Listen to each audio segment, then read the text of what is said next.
بسم اللہ الرحمن الرحیم۔ حضرت علی بن مدینی جلیل القدر محدث اور امام بخاری جیسے محدثین کے استاد ہیں۔ انہیں علم حدیث میں امام مانا جاتا ہے۔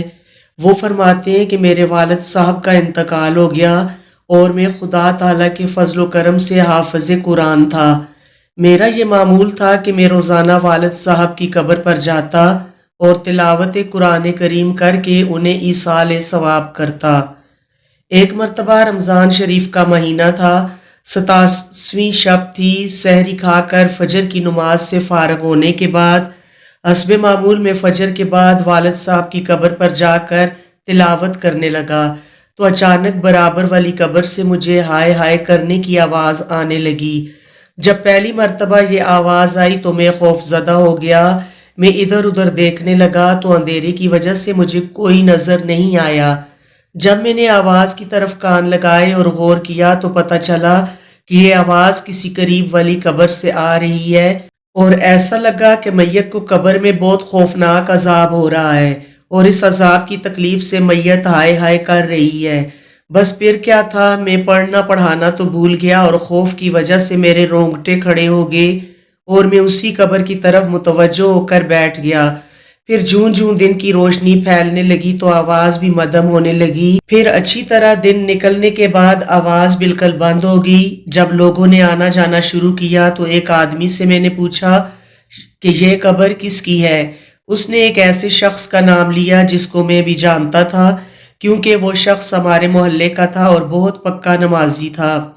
5 وقت کی نماز باجماعت صف اول میں ادا کرتا تھا اور انتہائی کم گو اور نہایت شریف آدمی تھا۔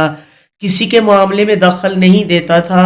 جب بھی کسی سے ملتا تو اچھے اخلاق سے ملتا، ورنہ زیادہ تر وہ ذکر و تسبیح میں مشغول رہتا۔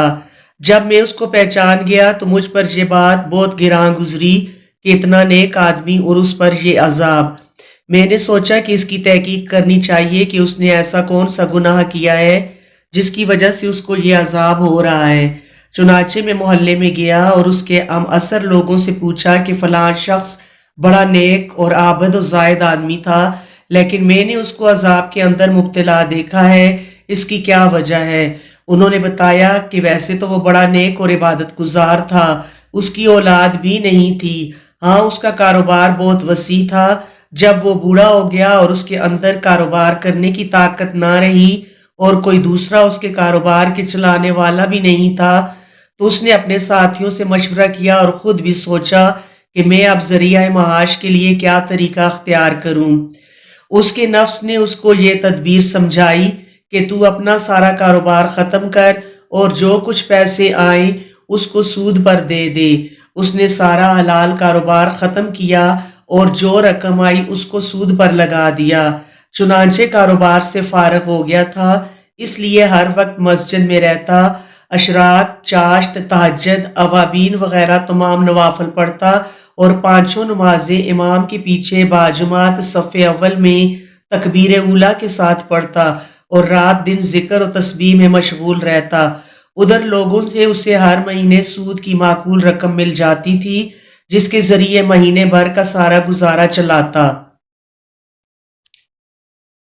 علی بن مدینی فرماتے ہیں کہ بس یہ سن کر میں سمجھ گیا کہ اس کو جو شدید عذاب ہو رہا تھا وہ اسی سود خوری کے گناہ کا وبال تھا۔ حق تعالیٰ مسلمانوں کو حرام کھانے اور حرام پہننے سے بچائے، آمین۔ قرآن مجید میں واضح طور پر سودی کاروبار کو اللہ سے کھلی جنگ قرار دیا گیا ہے۔ اللہ تعالیٰ سے جنگ کرنے والا کیسے کامیاب ہوگا؟ جزاک اللہ خیر۔